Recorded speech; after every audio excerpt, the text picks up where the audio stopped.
Coba bayangkan, gaji kamu cuma cukup beli setengah minyak goreng, lalu uangmu tak ada harganya lagi.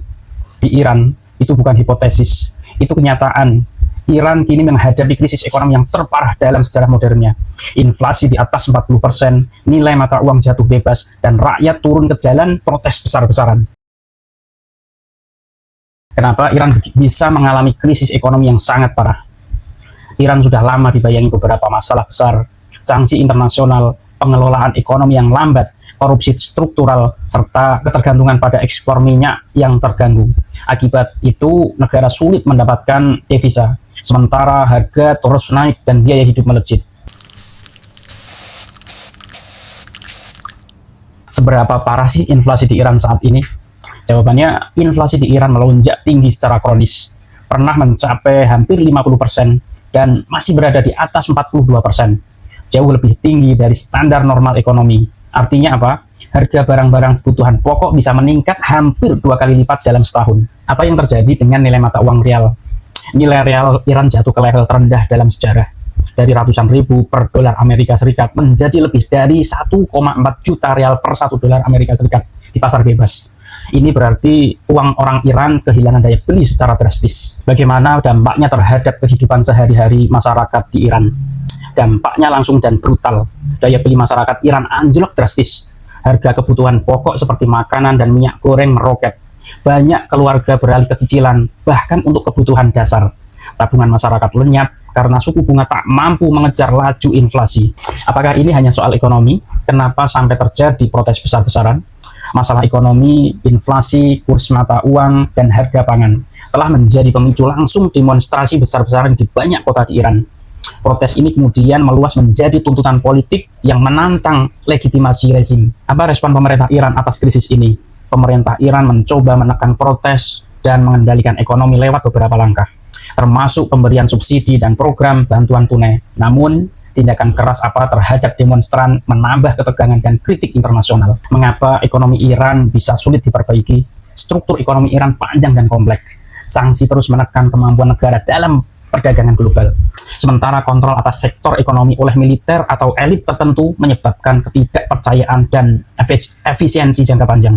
Krisis di Iran bukan sekedar angka inflasi atau kurs mata uang.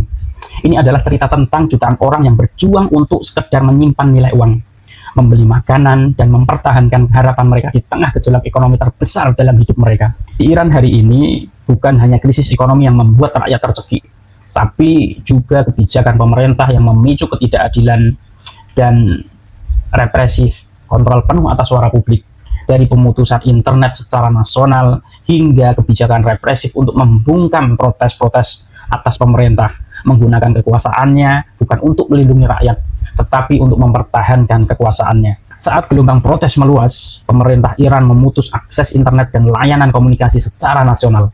Ini bukan sekadar keputusan teknis, ini strategi untuk memutus koordinasi demonstran dan menyembunyikan tindakan aparat dari dunia luar.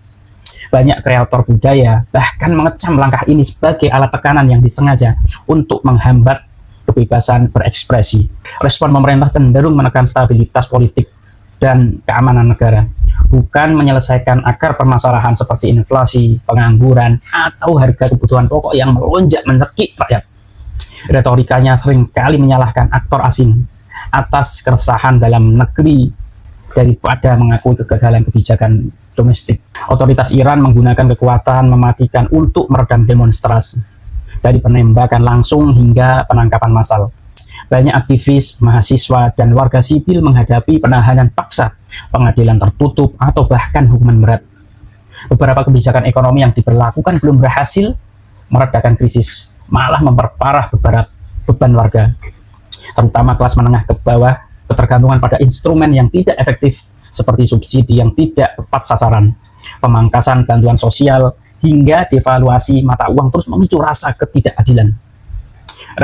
Respon keras pemerintah terhadap protes juga memicu reaksi luar negeri, termasuk sanksi baru yang menargetkan pejabat senior dan jaringan keuangan yang terlibat dalam represi. Ini menunjukkan bahwa penyalahgunaan kebijakan tidak hanya berdampak internal, tetapi juga memperburuk isolasi Iran di panggung global. Apa sih yang dimaksud dengan penyalahgunaan kebijakan pemerintah?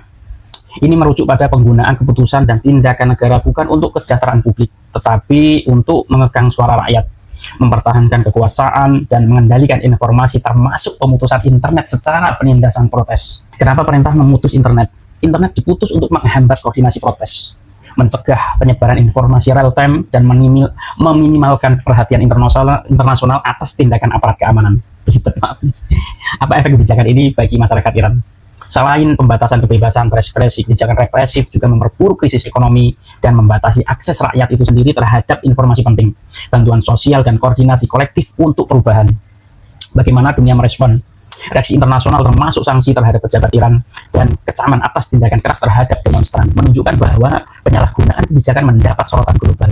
Ketika suara rakyat dibungkam dan kebijakan yang semestinya melindungi perubahan menjadi alat penindasan, kita tak lagi hanya bicara soal ekonomi yang runtuh, tetapi tentang hak asasi yang dipertaruhkan. Inilah inti konflik di Iran hari ini.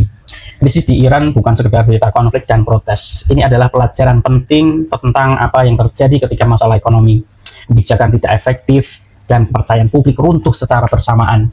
Dari sini kita bisa menarik pelajaran berharga untuk bangsa manapun yang ingin menjaga stabilitas sosial dan kesejahteraan rakyat.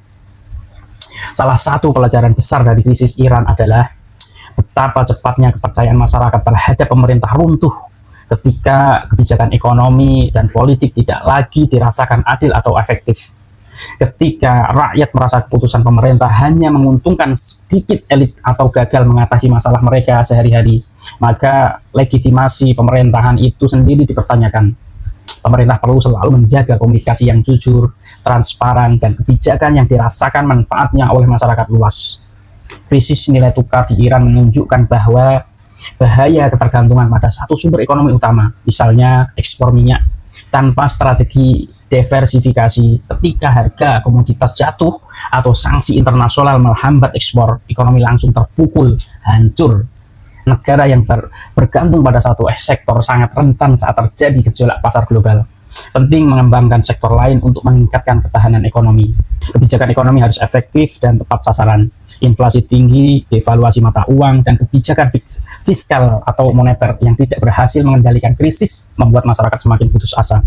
Masalah seperti ini bisa menimbulkan ketidakpercayaan hingga gelombang protes besar-besaran. Kebijakan yang dirancang dengan data kuat, komunikasi jelas, dan respon cepat terhadap dampak nyata pada rakyat akan lebih efektif ketimbang solusi jangka pendek atau hanya simbolis.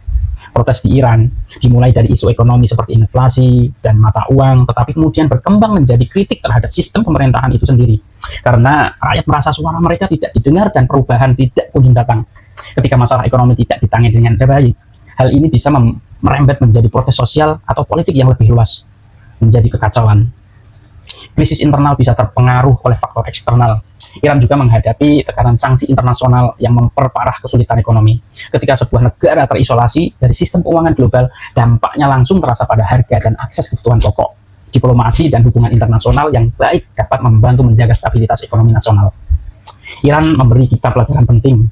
Negara yang stabil bukan hanya soal pertumbuhan angka ekonomi, tetapi tentang bagaimana rakyat merasakan manfaatnya, percaya pada kepemimpinannya, dan merasa bahwa suara mereka dihargai. Ketika kepercayaan runtuh, dampaknya tak hanya di jalanan, tetapi pada masa depan sebuah bangsa itu sendiri. Menurut kamu, pelajaran yang paling penting apa yang bisa kita ambil dari krisis di Iran saat ini? Tulis di pendapatmu di kolom komentar ya.